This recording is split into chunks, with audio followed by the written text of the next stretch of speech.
Amin. Bapak Ibu yang dikasihi oleh Tuhan kita Yesus Kristus, malam hari ini kita mengikuti doa terobosan, doa peperangan rohani, dan saya percaya kita bisa mengikutinya. Peperangan rohani yang kita lakukan pada saat ini, atau kita mengikuti pelajaran tentang peperangan rohani, supaya semua juga jemaat-jemaat yang ada di rumah dan yang mengikuti ibadah ini bisa mengadakan peperangan rohani. Jadi yang kita pelajari pada saat ini tentang teknik dan metode penyelesaian okultisme. Berbicara tentang okultisme ini adalah berbicara terhadap hal-hal supranatural seperti ilmu sihir, dan okultisme ini berasal dari kata bahasa Inggris, adalah ilmu yang mempelajari pengetahuan tersembunyi dan terdapat di dalam alam semesta pada diri dan lingkungan kita. Banyak hal ini terjadi baik kepada orang awam, kepada orang yang berpendidikan juga, profesor juga ada, dokter juga ada. Masih percaya mereka kepada okultisme, masih percaya mereka kepada sihir, percaya kepada mantra-mantra, percaya kepada dukun-dukun, dan percaya kepada kuasa adat istiadat nenek moyang. Jadi kita harapkan semua jemaat dapat mengadakan peperangan terhadap okultisme, peperangan rohani. Karena tidak semuanya para hamba Tuhan dapat melakukan peperangan rohani. Tidak semua, walaupun sudah menyematkan pendidikan S1, S2, doktor, profesor dalam ilmu teologi, tidak semua dapat melakukannya. Jadi Bapak Ibu yang dikasihi oleh Tuhan, dasar firman-Nya kita harus kuat. Kalau kita lihat di dalam Efesus 6 ayat 10 sampai dengan yang ke-20, dikatakan di situ, akhirnya hendaklah kamu kuat di dalam kekuatan kuasa-Nya. Kenakanlah seluruh perlengkapan senjata Allah, supaya kamu dapat bertahan melawan tipu muslihat iblis. Karena perjuangan kita bukan melawan darah dan daging, tetapi melawan pemerintah-pemerintah, melawan penguasa-penguasa, melawan penghulu-penghulu di dunia yang gelap ini, dan melawan roh-roh jahat di udara. Karena itu, ambillah perlengkapan senjata Allah, supaya engkau dapat mengadakan perlawanan pada hari yang jahat itu, dan engkau tetap berdiri setelah engkau menyelesaikan pekerjaan. Berdirilah tegak, berikat perangkat kebenaran, dan berbaju silakan keadilan, dan kaki yang berkasutkan kerelaan untuk memberitakan Injil damai sejahtera. Dalam segala keadaan pergunakan perisai iman, sebab dengan perisai itu kamu dapat mengadakan perlawanan, kamu dapat memadamkan semua panah api si jahat. Dan terimalah ketopong keselamatan dan pedang roh, yaitu firman Allah. Dalam segala doa dan permohonanmu berdoalah di dalam roh, dan di dalam doamu itu berdoalah dengan tak putus-putus.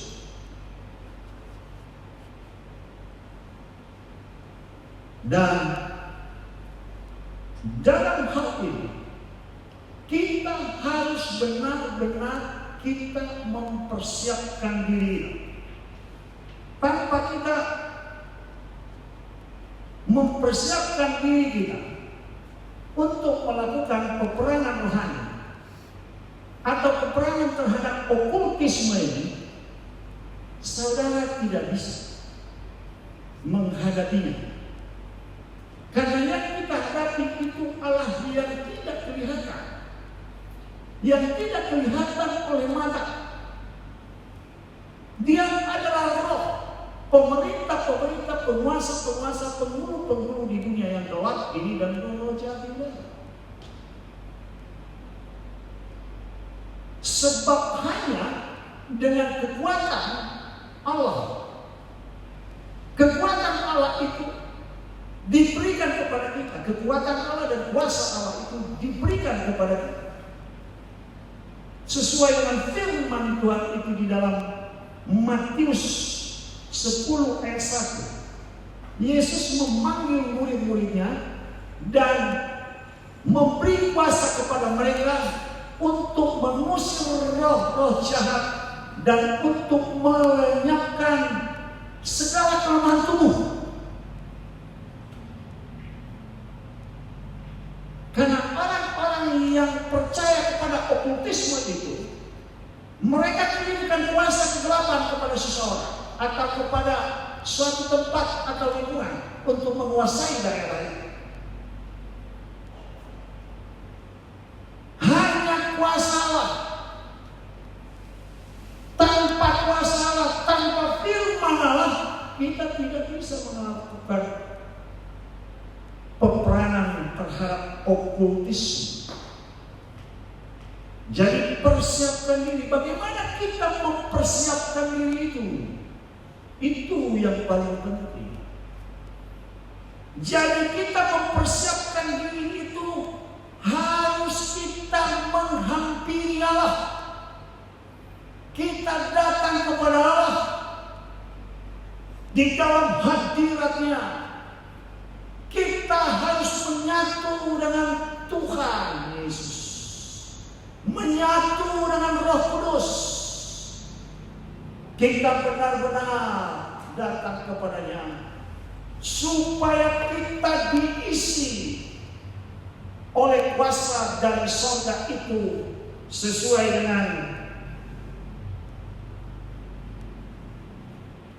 Matius 28 ayat yang ke-18 dikatakan, kepadaku telah diberikan kuasa di surga dan di bumi. Jadi Yesus yang berfirman, Yesus yang mengatakan ini. Dan kuasa itulah yang diberikan oleh Yesus kepada murid-muridnya dan kepada kita pada hari ini. Makanya dikatakan di dalam Yohanes 14 ayat yang ke-12, dikatakan di situ, sesungguhnya barang siapa yang percaya kepadaku, ia dapat melakukan pekerjaan-pekerjaan yang aku lakukan, bahkan pekerjaan-pekerjaan yang lebih daripada itu. Hebat kan Tuhan kita Yesus Kristus? Dia memberikan kepada kita kuasa-kuasa yang lebih hebat dari kuasa yang ada pada Tuhan kita Yesus Kristus. Dan itu diterima oleh murid-murid Yesus, diterima oleh rasul-rasul. Seperti apa yang dilakukan oleh Petrus. Dia berkhotbah peperangan rohani dan orang bertobat. Sekali berkhotbah 3.000 orang bertobat. Dan banyak hamba Tuhan yang telah menerimanya, yang telah diurapinya dan mengadakan penyelesaian terhadap okultisme, penyelesaian terhadap peperangan rohani. Setelah kita naik ke hadirat Allah itu, maka otoritas surga itu kita terima, kuasa itu kita terima. Barulah kita menghadapi kuasa kegelapan itu, menghadapi okultisme itu. Tapi saudara yang diberkati oleh Tuhan, jangan cepat-cepat engkau berpindah, jangan cepat-cepat engkau terburu-buru untuk mengusir kuasa kegelapan itu. Karena kuasa kegelapan itu bukan main-main. Bisa dia mengintimidasi saudara. Benar-benar kita memiliki kuasa yang dahsyat dan luar biasa. Makanya dikatakan, berdirilah tegap di Efesus 6 ayat 10 sampai 18. Kita harus berdiri tegap untuk menghadapi roh-roh jahat yang tidak kelihatan itu. Sihir, mantra-mantra, tenung-tenung itu, kuasa-kuasa kegelapan dari kuburan itu. Saudara harus berdiri tegap. Artinya bahwa jangan mundur. Hadapi dengan kuasa yang diberikan oleh Tuhan kepadamu. Jangan ragu-ragu. Kadang-kadang iblis meneror, menuduh. Belum sampai ke dalam ruangan itu, tahu-tahu iblis mengatakan, kau anak iblis. Dia tuduh anak iblis, padahal kita bukan anak iblis. Saudara-saudara yang percaya kepada Yesus bukan anak iblis tapi anak Allah. Sesuai dengan 1 Yohanes 4 ayat 4. Dikatakan di situ, kamu berasal dari Allah, anak-anakku, dan kamu telah mengalahkan nabi-nabi palsu dan roh yang ada di dalam bumi lebih besar dari roh yang ada di dunia ini. Kita beritahu kepada dia bahwa aku ini adalah anak Allah. Kalau kita lihat di dalam Yohanes 1 ayat 12, jelas di situ. Tetapi semua orang yang menerimanya diberinya kuasa supaya menjadi anak-anak Allah, yaitu mereka yang percaya di dalam namanya. Jadi karena kita adalah anak-anak Allah. Mengapa kita adalah anak Allah? Karena kita menerimanya dan percaya kepadanya. Oleh karena itulah diberikan kuasa sebagai anak Allah kepada kita. Jemaat yang ada di rumah yang mengikuti ibadah ini, katakan, aku adalah anak Allah. Aku adalah anak Allah. Anak Allah itu tidak kalah, selalu menang, bahkan lebih daripada pemenang.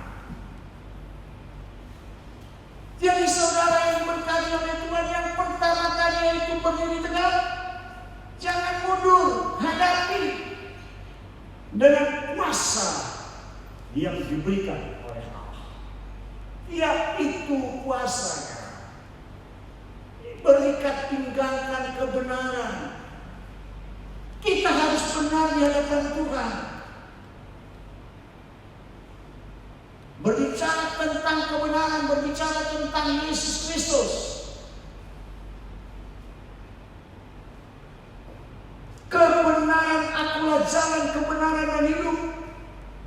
Tidak ada yang datang kepada Bapa kalau tidak melalui aku. Jadi kita harus ditutup, dibungkus dengan kuasa darah kebenaran itu, yaitu Yesus Kristus. Banyak orang-orang yang kerasukan setan. Banyak orang-orang yang dikuasai oleh roh jahat. Banyak orang-orang yang terpengaruh oleh okultisme. Mereka mau keluar tapi tidak bisa. Gereja juga tidak berani. Tidak semua gereja dapat mengadakan perlawanan terhadap mereka. Jadi kita harus benar-benar mempersiapkan diri. Jadi kita harus mempunyai kekuatan yang dahsyat yang luar biasa berikat pinggangan kebenaran. Yang ketiga yaitu berbaju gerakan keadilan di dalam Efesus 6 ayat yang ke-10 sampai 18. Berbaju gerakan keadilan. Keadilan itu siapa? Yang adil itu hanya Yesus Kristus. Oleh karena itu marilah kita seperti Yesus. Bahkan karakter Yesus itu ada pada kita, keadilan. Berbaju gerakan keadilan, yaitu pakaian rompi. Baju kita ini adalah baju keadilan, yaitu Yesus Kristus. Jadi Yesus Kristus bersama kita terus setiap hari di dalam kehidupan kita. Lalu dikatakan di situ, kaki yang berkasutkan kerelaan untuk memberitakan Injil damai sejahtera. Ketika kita menyelesaikan okultisme itu, mengadakan peperangan rohani, mengadakan doa terobosan, saudara harus benar-benar mempunyai kekuatan, yaitu Injil damai sejahtera yang kau minta. Karena di dalam Injil damai sejahtera itu ada di situ kekuatan kita, yaitu kekuatan dari surga, kekuatan dari Yesus Kristus. Karena yang dibicarakan itu tentang Yesus, tentang kesembuhan, tentang kelepasan, tentang peperangan rohani, tentang kebangkitan orang mati, tentang pengusiran terhadap roh-roh jahat. Yang lumpuh dapat berjalan, yang tuli dapat mendengar, yang buta dapat melihat, yang timpang, yang lemah bisa berjalan. Jadi kita harus mempergunakan Injil damai sejahtera. Ada keinginan kita untuk memberitakan Injil. Kalau orang Kristen tidak memberitakan Injil, mana ada kekuatan kepada kita? Lalu selanjutnya, dalam segala keadaan pergunakanlah perisai iman, sebab dengan perisai itu kamu dapat memadamkan semua panah api si jahat.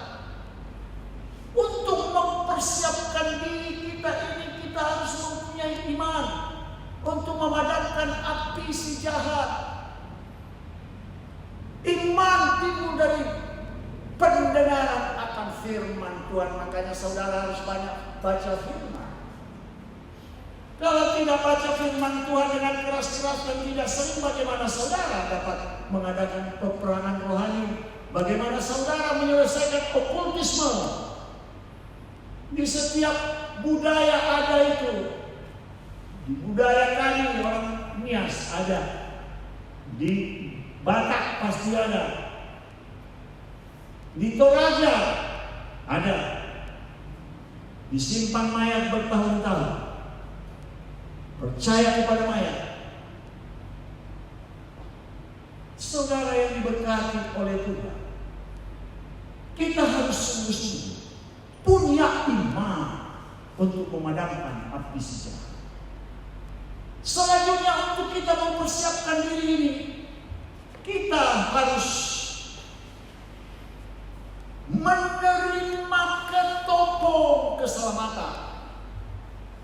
Efesus 6 ayat 17 berbicara tentang ketopong keselamatan. Itu berbicara tentang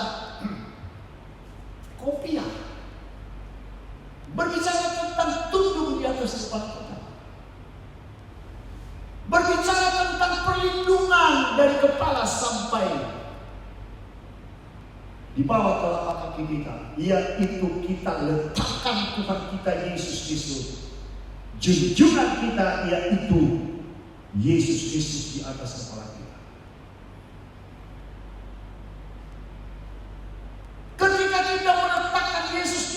kepala kita, maka amanlah dalam perlindungan Tuhan. Virus corona tidak bisa menyerang engkau. COVID-19 tidak bisa menyerang saudara. Karena ada perlindungan dari Allah kita, Tuhan kita Yesus Kristus.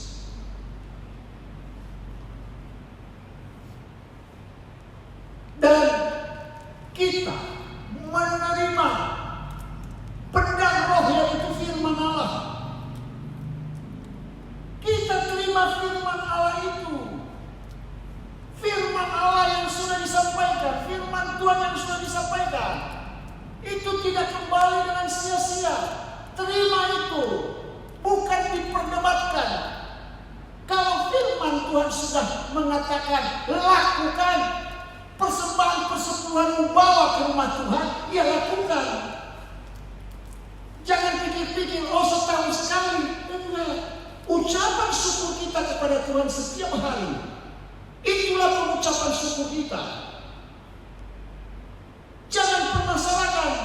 Yang penting engkau tidak berurusan dengan manusia, engkau berurusan dengan Allah.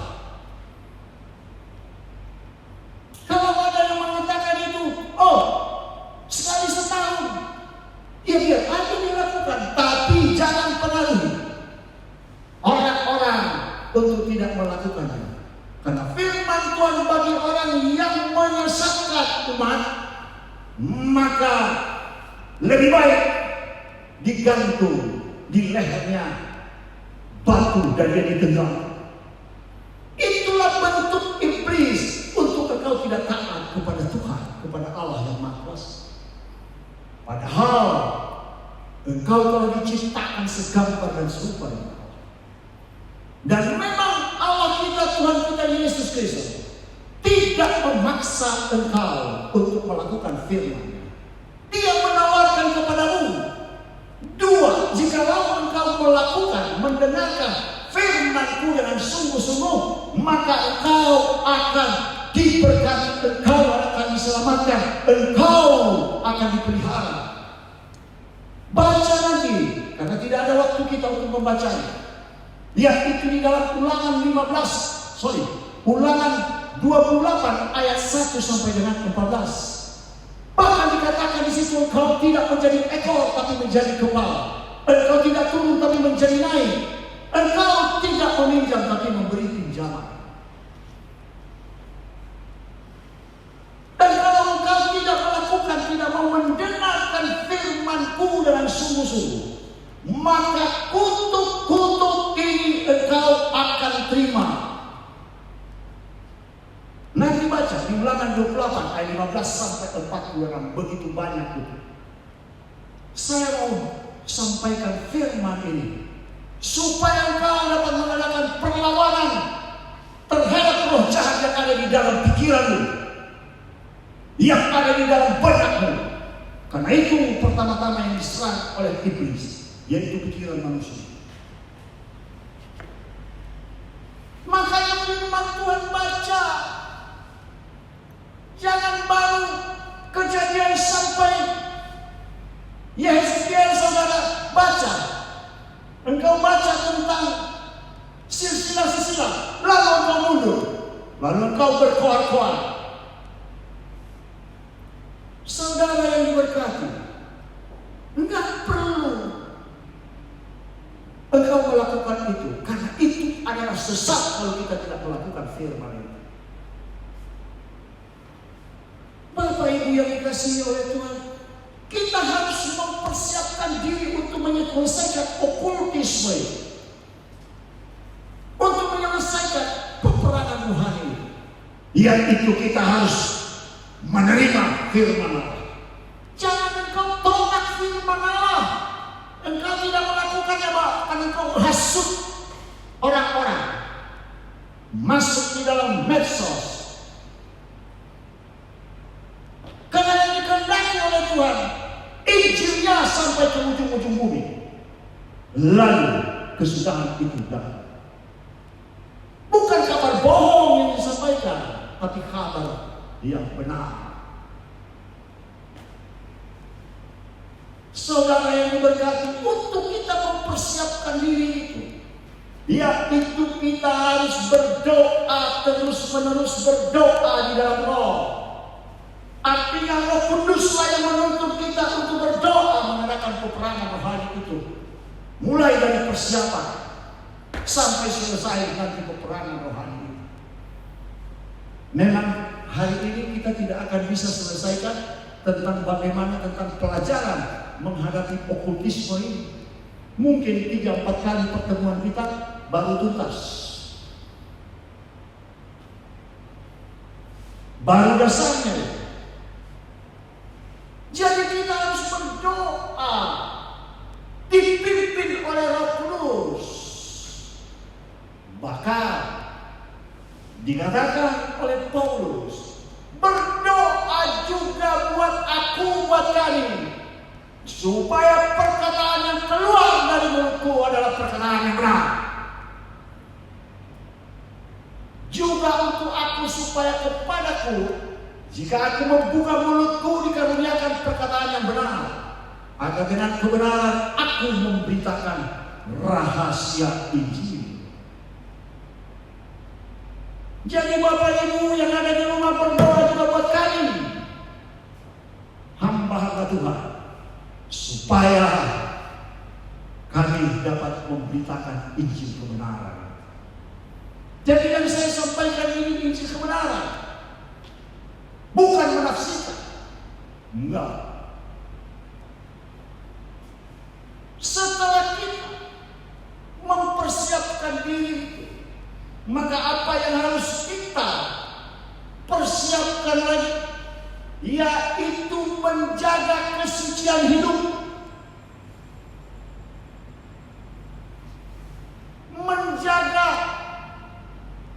omongan kita, perkataan kita, bukan ngomong kotor, bukan ngomong jorok. Mempersiapkan pikiran kita, pikiran Kristus yang ada di dalam pikiran kita. Kita harus benar-benar menjaga kesucian, supaya jangan ada kesempatan kepada iblis untuk menuduh saudara, untuk menuding saudara, untuk mempermalukan saudara. Mau melakukan peperangan rohani, tapi baru berantem sama istri. Iblis tertawa, engkau mengadakan peperangan rohani, baru saja engkau mengadakan permusuhan dengan istri. Harus dijaga, menjaga kesucian hidup. Karena iblis itu tahu apa yang dilakukan oleh seseorang. Makanya harus kita sungguh-sungguh benar-benar menjaga kesucian hidup. Dia tahu apakah saudara ada dibaptis atau belum. 22 tahun yang lalu ketika gereja ini baru mulai dibangun, dan kami giat untuk menginjil, memberitakan firman Tuhan, memenangkan jiwa, memberitakan tentang keselamatan, memberitakan tentang baptisan selamat. Dari seorang hamba Tuhan, dia semangat menggebu-gebu. Dia injil adalah orang yang belum dibaptis. Kemudian roh yang ada di dalam orang yang diinjili ini, yaitu bertobat ini, yang akan bertobat ini, roh jahat yang ada di dalam dia katakan kepada hamba Tuhan ini, dia bukan pendeta, tapi dia pengerti.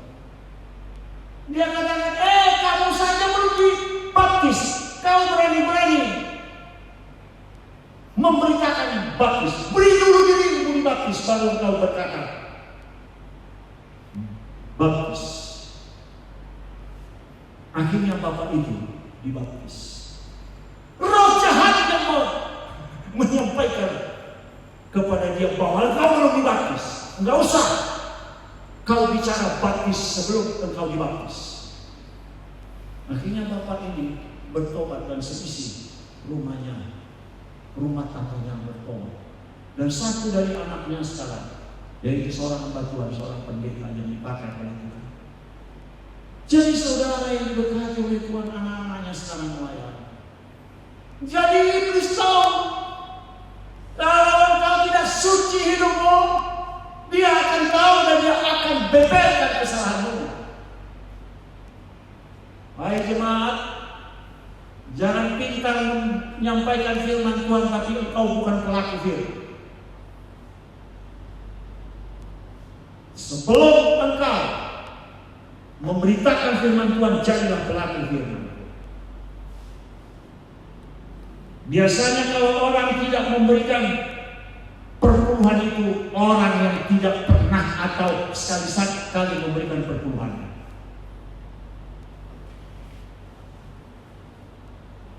Bertobat, saudara. Untuk mengadakan penyelesaian terhadap okultisme ini, terhadap peperangan rohani ini, kita harus mempersiapkan diri kepada doa kita untuk pokok-pokok pelayanan kita. Sebelum kita melayani, kita harus banyak berdoa. Tanpa kita doa, tanpa persiapan, nggak bisa kita lakukan. Harus benar-benar persiapan. Pokok-pokok doa kita, umpamanya orang yang kita layani itu, dia itu orang yang suka melakukan hal-hal yang tidak menyenangkan hati kita. Perbuatan-perbuatan daging yang dilakukan, kita harus mempersiapkan diri untuk itu. Tanpa persiapan diri yang matang, kita tidak akan bisa mengadakan peperangan rohani. Pernah 20 tahun yang lalu, kalau bisa bicara gedung ini, dia menjadi saksi. Dan di tempat saya berdiri, sebelum saya berdiri di sini, di pintu ini, seorang hamba Tuhan berkata kepada saya, "Pak, ada orang gila di belakang." Seorang itu, dia sebut namanya. Dan bukan hanya gila, tapi dia lumpuh. Oh ya? Pada waktu itu kan saya tidak tahu apa-apa. Tapi untuk menghindari, saya katakan nanti saja. Karena saya harus menyampaikan pelajaran 2 sesi selama 2 jam untuk disampaikan pesan-pesan dari Gembala Pembina Dr. Insinyur Niko Nyoto Raharjo dan dari hamba Tuhan dari Amerika. Tapi sebenarnya saya mau menghindar karena saya tidak tahu bagaimana itu mengusir si jahat itu, bagaimana supaya dia yang lumpuh dapat berjalan, yang gila dapat waras. Yang gila aja masuk ke rumah sakit jiwa kok, harus disuntik, diberikan formalin, obat tidur. Bukan formalin, itu buat orang mati. Jadi orang kesehatan, dokter kesehatan menghadapinya bisa bertahun-tahun masuk di dalam rumah sakit jiwa. Saya bilang nanti saja. Belum 40 menit saya menyampaikan pelajaran tentang apa yang telah disampaikan dari Jakarta. Roh Kudus bicara kepada saya, kamu berhenti memberikan pelajaran dan pengajaran, tutup Alkitabmu. Sekarang berangkat ke mes ke belakang. Dari sini ke belakang itu kurang lebih 100 meter. Melayani orang gila itu. Saya hanya taat saja. Saya tutuplah Alkitab saya tutuplah catatan saya, dan Roh Kudus bilang sama saya, sekarang pergi. Saya sampaikan kepada para hamba-hamba Tuhan. Dan dalam perjalanan dari sini ke belakang kurang lebih 100 meter itu, Roh Kudus, saya tanya, Tuhan, apa yang saya harus lakukan? Tidak ada jawaban apa-apa. Tiba di tempat itu, rupanya sudah ada wakil gembala di situ melayani sendiri. Rupanya dia udah keluar. Terus Tuhan bilang, Tuhan, apa yang saya lakukan? Udah, sekarang naikkan pujian peperangan Tuhan. Oh ya, apa? Nyeletuklah kawan ini. Apa ya? Kita nyanyi, saya katakan ini. Oh, ku menang bersama Yesus Tuhan. Kan naikkanlah pujian peperangan itu. Ku menang bersama Yesus Tuhan. Ku menang di dalam peperangan. Ku menang atas segala setan. Haleluya, ku menang. Kurang lebih 10 menit.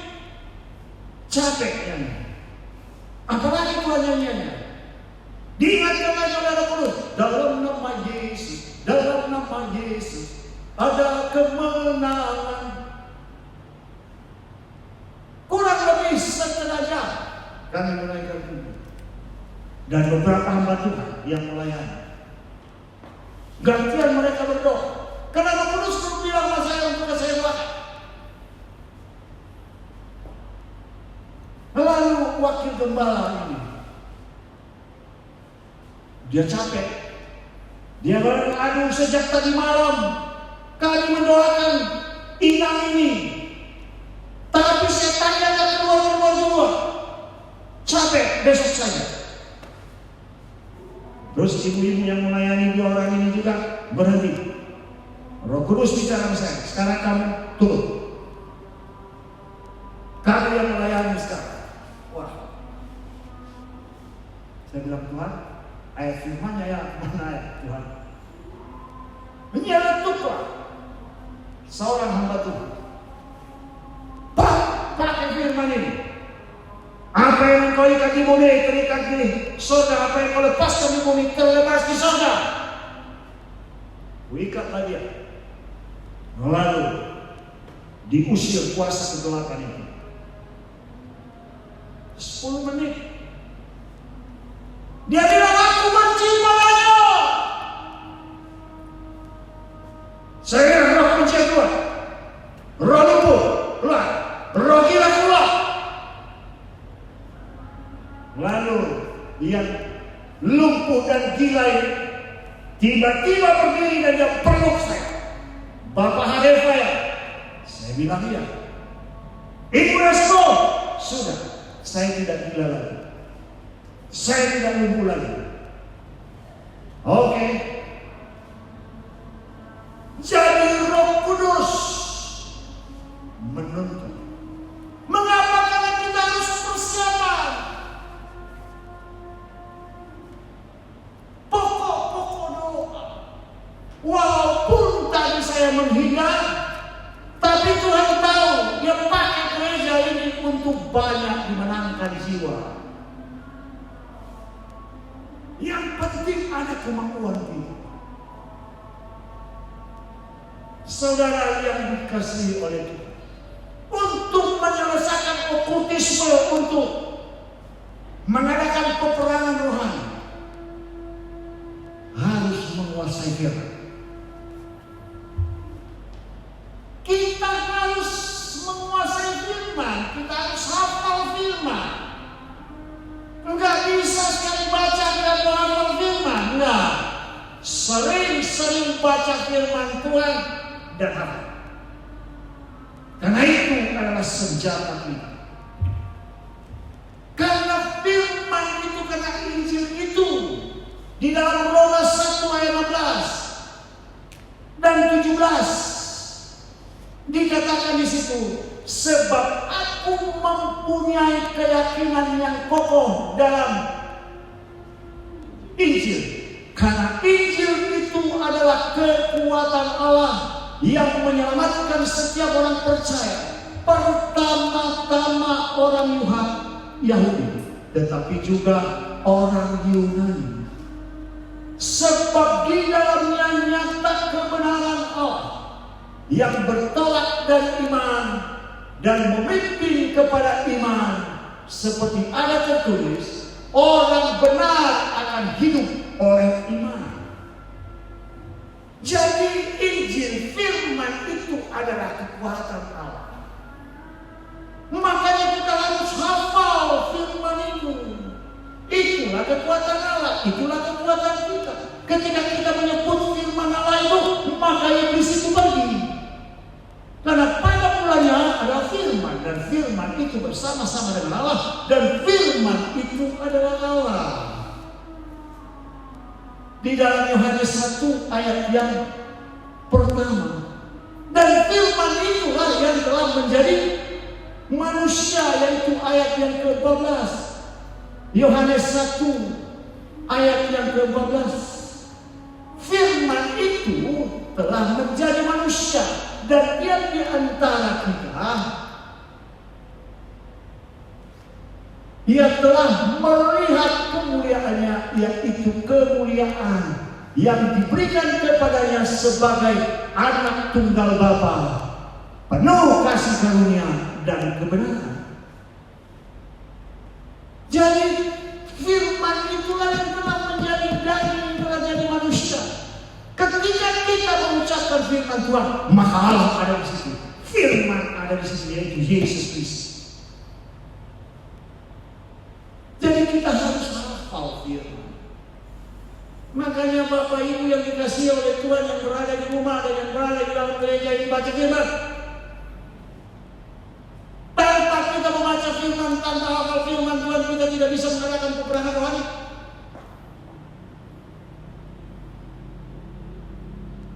Itulah kekuatan kita.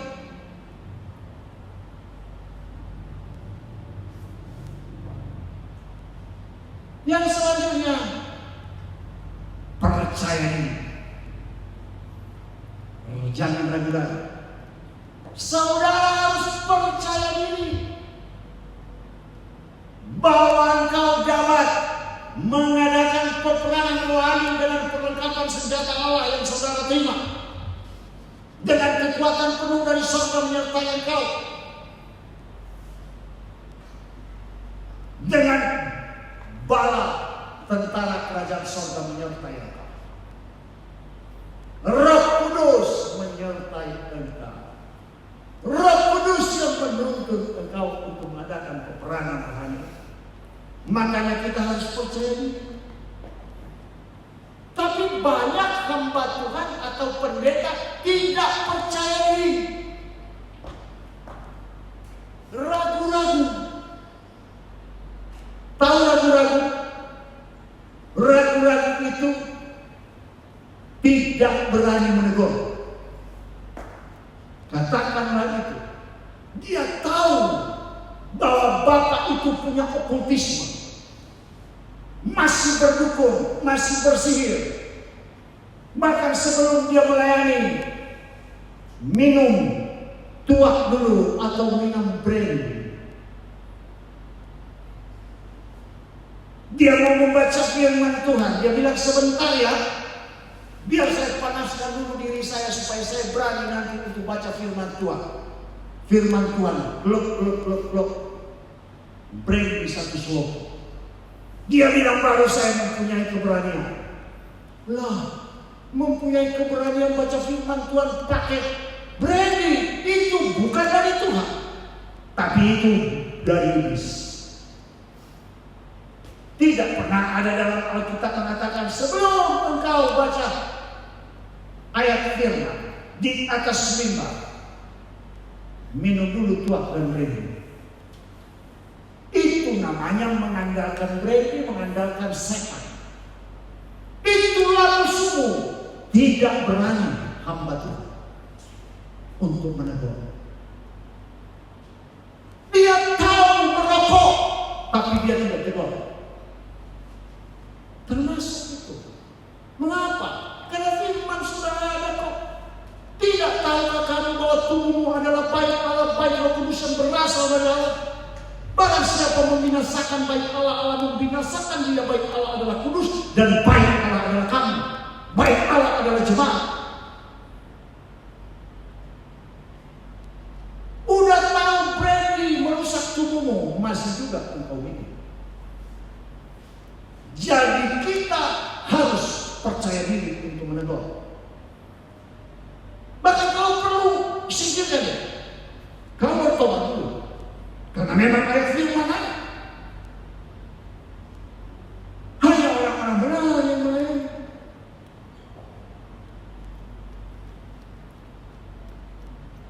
Jangan kita dipengaruhi oleh mereka. Tapi engkau menjadi garam dan terang. Engkau menerangi mereka, engkau menggerangi mereka. Dalam pelayananmu ada dampak. Jadi saudara yang diberkati oleh Tuhan,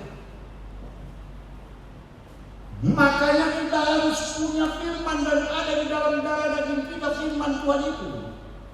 Yaitu di dalam Matius 16 ayat yang ke-19.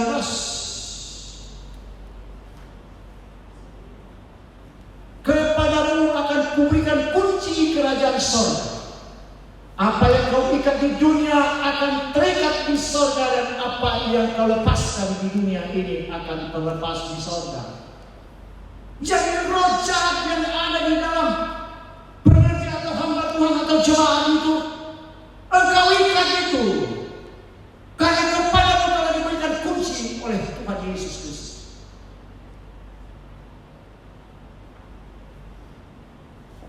Kita harus ikat dulu kuasa kegelapan yang ada di dalam mereka, baru saudara tegur mereka. Karena dikatakan oleh firman Tuhan di dalam Markus 3:27, sebelum engkau merampas harta benda orang kuat itu, terlebih dahulu engkau mengikatnya. Setelah engkau ikat dia, barulah engkau merampas harta bendanya. Sebelum engkau melepaskan kuasa kegelapan itu dari orang yang engkau layani itu, kau ikat dulu roh jahat yang ada di dalam dia. Barulah engkau merampas dia. Barulah engkau membebaskan dia. Demikian juga kita harus berani mengatakan ya, tidak terhadap para pelayan-pelayan. Kita jangan melihat wajah, melihat muka. Enggak. Harus benar-benar. Kita harus tahu firman-Nya. Di dalam Kolose 1 ayat 13. Kita harus punya itu. Yaitu Ia yang melepaskan kita dari kuasa-kuasa kegelapan dan di dalam memindahkan kita ke dalam kerajaan Anaknya yang kekasih. Jadi harus tahu firman ini. Lepaskan kepada mereka firman itu. Dan firman itu tidak kembali dengan sia-sia. Mana yang lebih penting? Saudara kan yang berkata, aduh nanti kalau saya tegur mereka, tersinggunglah mereka. Lalu mereka jadi musuh saya dan mereka tidak beribadah di tempat ini. Mana yang lebih penting? Tuhan tersinggung atau manusia tersinggung? Kalau manusia tersinggung, nggak apa-apa, supaya dia bertobat. Dan manusia yang tersinggung itu tidak akan menyelamatkan mereka. Tapi kalau Tuhan Yesus yang tersinggung, Allah yang Maha Kuasa tersinggung, neraka tempat. Bukankah ayat firman Tuhan berkata, kalau saudaramu melakukan dosa, melakukan kesalahan, tegur dia. Kalau engkau menegur dia, kalau dia mati, maka Tuhan tidak meminta pertanggungjawaban kepadamu. Tapi kalau kamu tidak tegur dia, maka kalau dia mati, maka Tuhan akan meminta pertanggungjawaban kepada seseorang. Jadi saudara jangan ragu.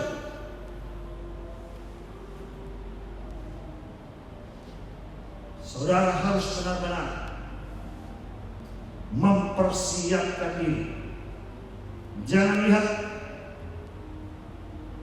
wajahnya tersinggung. Kita harus mempersiapkan diri di dalam Kisah Para Rasul 8 ayat 4 dan 8. Mereka yang tersebar itu menjelajah seluruh negeri itu sambil memberitakan ini. Dan Filipus pergi ke suatu kota di Samaria dan memberitakan Mesias kepada orang-orang di situ.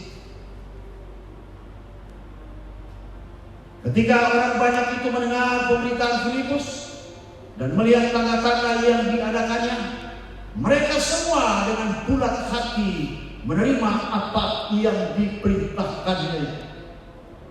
Sebab dari banyak orang yang kerasukan roh jahat, keluarlah roh itu sambil berseru dengan suara keras, dan banyak juga orang lumpuh dan orang timpang yang disembuhkan. Maka sangat besarlah sukacita di dalam kota itu. Jadi kepada kita telah diberikan kuasa untuk memberitakan firman Tuhan dan memberikan kuasa kepada kita untuk menyembuhkan dan untuk mengusir roh jahat. Dan mukjizat-mukjizat terjadi.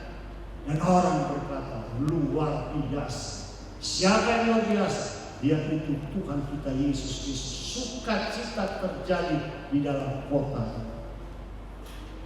Saudara yang diberkati oleh Tuhan, kita harus percaya diri. Ya, harus percaya diri. Tanpa percaya diri enggak akan bisa. Kita harus percaya diri bahwa roh yang ada di dalam kita lebih besar dari roh yang ada di dunia ini, karena kita adalah anak Allah.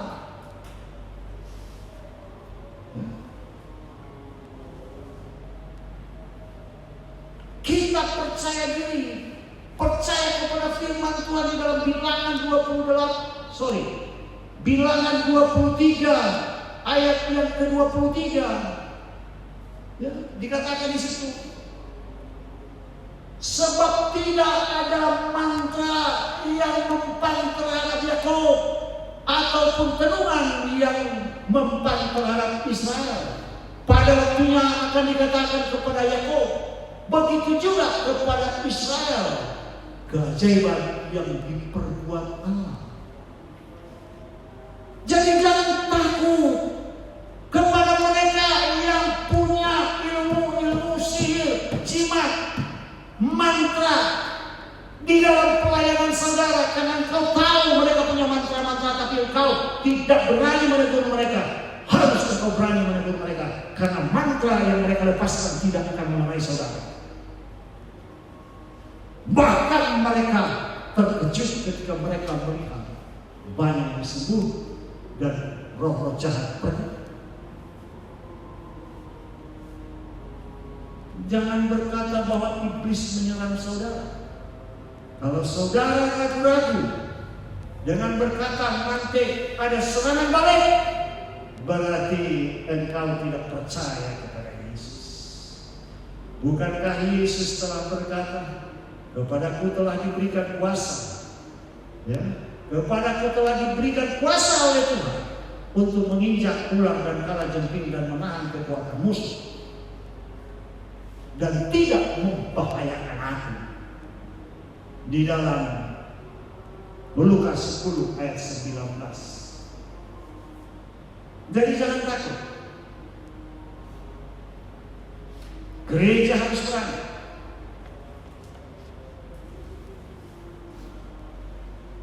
Jadi jangan takut. Walaupun pendidikannya tinggi, tetapi saudara tidak berpendidikan tinggi, tapi karena engkau sungguh-sungguh hidup benar di hadapan Tuhan dan taufik dan hidup kudus di hadapan Tuhan, maka engkau dapat mengadakan peperangan ini. 1 jam. Kita sambung dikit lagi. Haleluya. Jadi tingkatan untuk pertama tadi kan Harus kita persiapkan dulu. Yang kedua, untuk menyelesaikan okultisme ini, untuk menghadapi kuasa kegelapan ini, yang kedua yaitu tingkat kesulitan melayani keterlibatan okultisme. Tingkat kesulitan untuk mengadakan melayani okultisme ini memang ada yang ringan, ada yang menengah, dan ada yang berat. Yang ringan ini keterikatan terhadap adat istiadat, atau yang suka datang ke kuburan meminta berkat.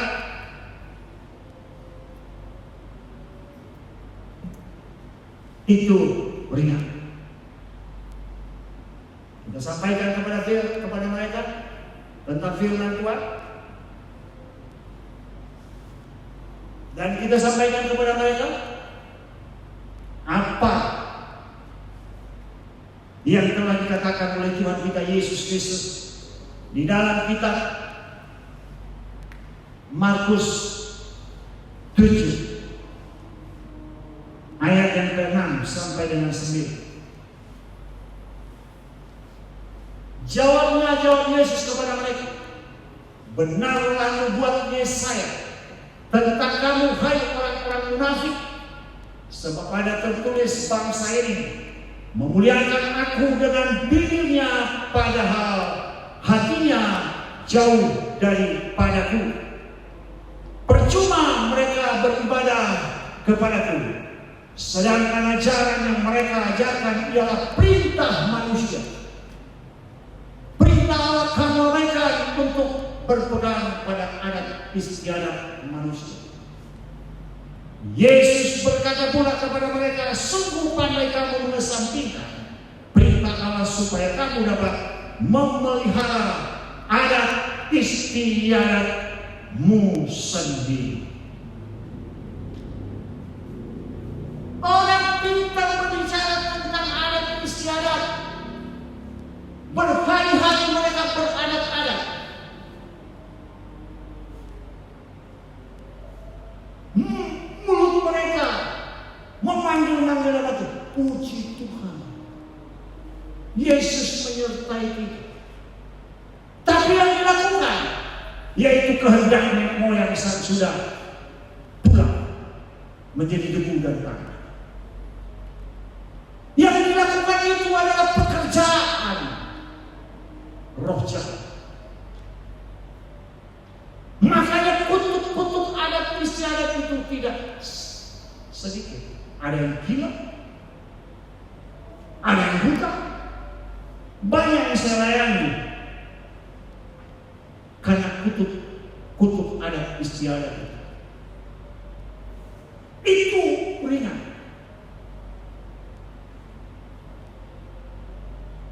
Tingkat okultisme yang menangis,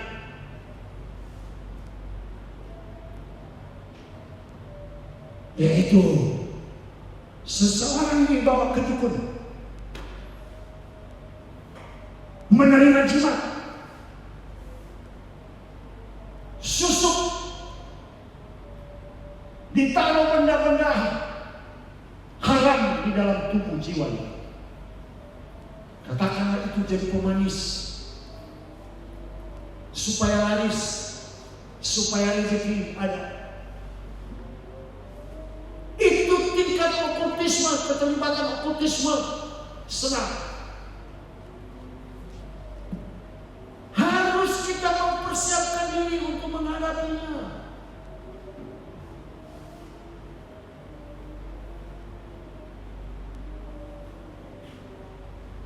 Ke kuburan, cuci wajah, nggak ada dalam Alkitab. Jangan percaya kepada ajaran-ajaran yang seperti itu, karena itu adalah okultisme.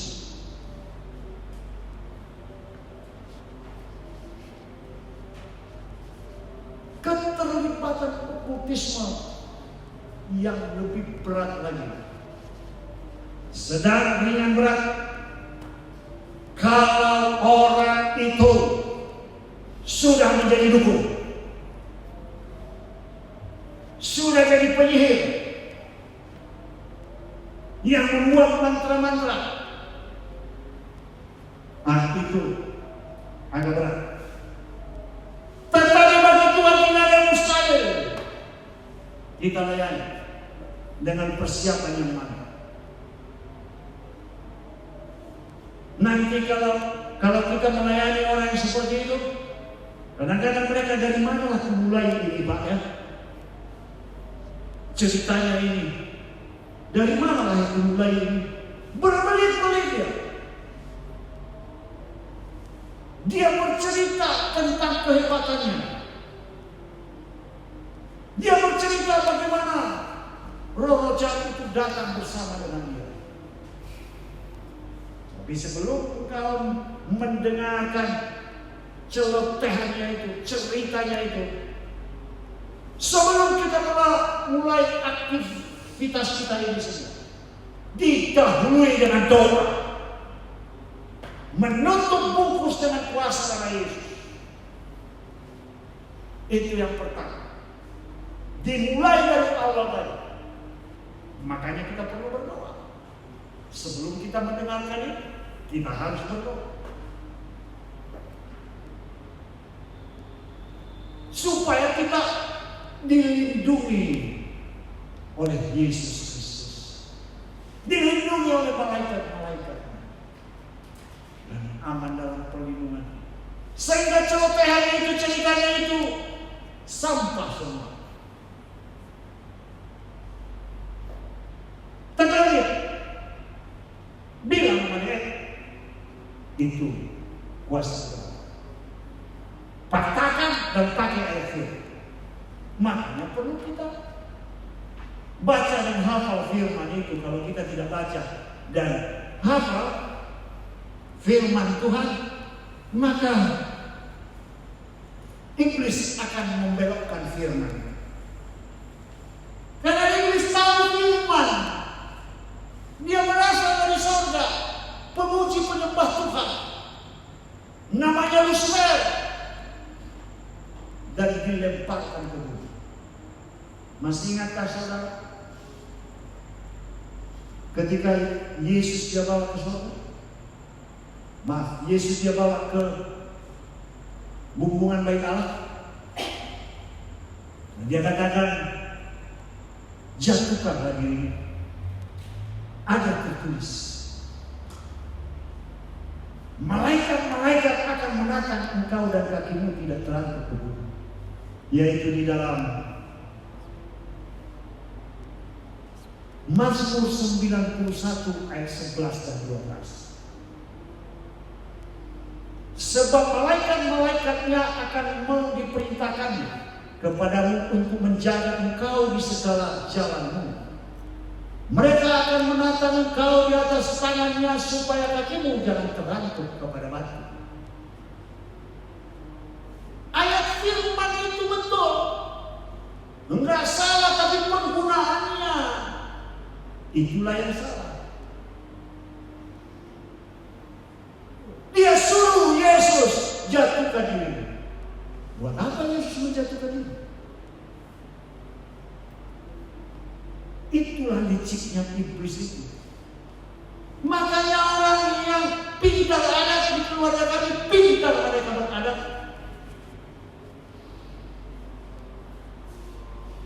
Tapi firman Tuhan,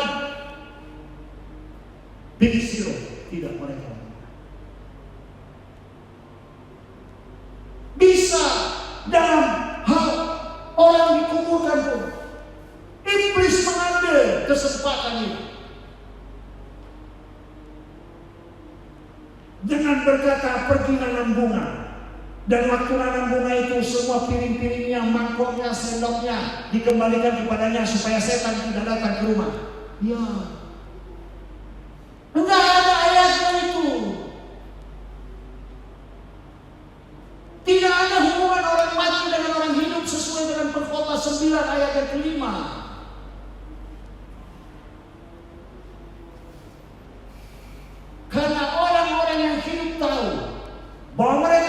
mati, tetapi orang yang mati tak tahu apa. Tak ada upah lagi bagi mereka. Bahkan kenangan kepada mereka sudah lenyap. Lalu jemaat yang ada di rumah yang menyaksikan, jangan terpengaruh engkau dengan pengaruh-pengaruh iblis. Makanya baca firman Tuhan. Karena iblis juga pakai firman Tuhan, tapi penggunaannya yang salah. Dari dulu iblis sudah menjadi pembohong. Dia pembunuh sejak dari dahulu. Yohanes 8 ayat 4. Yohanes 8 ayat 44, yaitu iblis itu adalah pembohong. Iblis yang menjadi bapamu, dan kamu ingin melakukan keinginan-keinginan bapamu. Dia adalah pembunuh manusia sejak semula dan tidak hidup di dalam kebenaran, sebab di dalam dia tidak ada kebenaran. Apabila ia berkata dusta, ia berkata atas kehendaknya sendiri, sebab ia adalah pendusta dan bapa segala pendusta. Dan percaya pekerjaan iblis yaitu hanya untuk mencuri, membunuh dan membinasakan. Tetapi Yesus datang untuk memberikan hidup dalam segala kelimpahan. Saya katakan tadi bahwa untuk menyelesaikan okultisme ini nggak selesai hanya sekali. Mungkin 3-4 kali kita bisa dapat menyampaikannya, benar-benar kita sampaikan secara tuntas. Mari kita berdoa. Allah Bapa Tuhan kami Yesus Kristus, kami mengucapkan syukur kepada-Mu Tuhan. Kami telah mendengarkan kebenaran firman-Mu yang berhubungan dengan menghadapi okultisme, menghadapi peperangan rohani, melawan kuasa-kuasa kegelapan. Firman yang telah jemaat yang telah mendengarkan firman ini dan pelajaran ini, kami percaya Roh Kudus yang membuat kami semuanya mengerti. Dan kami semakin sungguh-sungguh dan mempunyai kekuatan dari Allah. Karena firman-Mu ini kuat, hidup, tajam, lebih tajam dari pedang bermata dua manapun. Ia menusuk amat dalam, sanggup memisahkan jiwa dan roh, sendi-sendi dan sum-sum, dan dapat membedakan pertimbangan pikiran manusia. Bahkan jemaat-jemaat yang telah mendengarkan ini semakin menyala-nyala iman mereka, semakin sungguh-sungguh mereka untuk menghadapi kuasa kegelapan. Mereka semakin percaya bahwa mereka adalah anak-anak Allah, berasal dari Allah, mengalahkan nabi-nabi palsu, mengalahkan roh jahat, sebab roh yang ada di dalam mereka lebih besar dari roh yang ada di dunia ini. Terima kasih Tuhan Yesus. Berkati seluruh jemaat yang telah mendengar tuntunan ini, bahkan yang akan mendengarnya, yang memulai membukanya. Mereka semakin diberkati. Bahkan mereka akan dapat melayani, mengadakan peperangan rohani.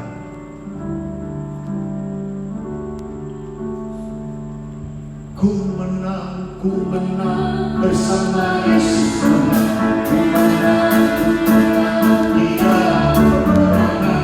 Ku menang atas segala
kita bersama-sama berdiri. Mari kita bersama-sama berdoa. Allah Bapa Tuhan kami Yesus Kristus, kami bersyukur kepadamu. Kami dapat melakukan doa terobosan pada malam hari ini. Dan kami percaya doa terobosan ini membawa kepada kami iman yang semakin bertumbuh. Dan kami diberikan bekal-bekal untuk mengadakan peperangan terhadap roh jahat. Ya Tuhan, kami percaya firman-Mu itu yang telah kami dengar sungguh menjadi rema di dalam hidup kami. Kami juga berdoa buat gereja ini Tuhan. Kami serahkan dalam kuasa-Mu, dalam perlindungan-Mu gereja ini dan seluruh para hamba Tuhan, pelayan full time dan part time, dan seluruh jemaat dimanapun berada pada saat ini. Tutup bungkus kami semua dengan kuasa dalam Yesus. Malaikat turun pasukan mengelilingi kami dan tembok perapi Allah dari surga mengelilingi kami. Segala pemerintah-pemerintah, penguasa-penguasa, penghulu-penghulu di dunia yang gelap ini dan roh jahat di udara dalam wujud apapun mereka, kami ikat, kami tolak, kami usir, kami hancurkan, kami patahkan, kami bakar dengan api Allah yang manguskan di dalam nama Yesus Kristus. Kami juga berdoa buat Indonesia Tuhan, yang pada akhir-akhir ini Tuhan banyak orang yang ingin menjatuhkan pemimpin dan iblis mengurangi orang-orang yang ingin menjatuhkan Presiden Republik Indonesia Joko Widodo. Kami ikat semua kuasa kegelapan itu. Kami tolak, kami usir, kami patahkan, kami bakar dengan api Allah yang manguskan dalam nama Yesus Kristus. Tidak ada pemerintahan yang tidak berasal dari Allah. Pemerintahan yang dipimpin oleh Presiden Republik Indonesia Joko Widodo dan Ma'ruf Amin adalah pemerintahan yang sah yang dipimpin oleh Tuhan. Dan kami percaya tidak ada satu kuasa kegelapan pun yang berkuasa untuk mengganggu, untuk menjatuhkannya, karena Allah lah yang melindungi, karena Yesuslah yang melindungi. Yang kuasa Allah, kuasa Yesus lebih besar dari kuasa-kuasa iblis itu di dalam nama Yesus Kristus. Segala roh adu domba, roh pemberontakan, kami tolak di dalam nama Yesus Kristus. Demikian juga Tuhan virus corona COVID-19 yang mereka jadikan untuk senjata mereka untuk menjatuhkan Presiden Republik Indonesia. Kami patahkan semua kuasa itu di dalam nama Yesus Kristus. Kami berdoa Tuhan, belas kasihan-Mu kepada Indonesia. COVID-19 virus corona kami lenyapkan, kami bunuh di dalam nama Yesus Kristus. Dan terjadi Tuhan, sehingga pulih Indonesia, pulih kesehatan Indonesia, pulih bangsa Indonesia, pulih ekonomi Indonesia. Di dalam nama Yesus kami berdoa dan mengucap syukur. Haleluya.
Jemaat yang kekasih di dalam Kristus Yesus, terimalah berkat-berkat kasih damai sejahtera yang berlimpah-limpah dari Allah Bapa dan dari Tuhan Yesus Kristus, serta persekutuan yang manis di dalam Roh Kudus menyertai saudara dari sekarang sampai Yesus datang untuk yang kedua kalinya, bahkan sampai selama-lamanya. Kita yang diberkati katakan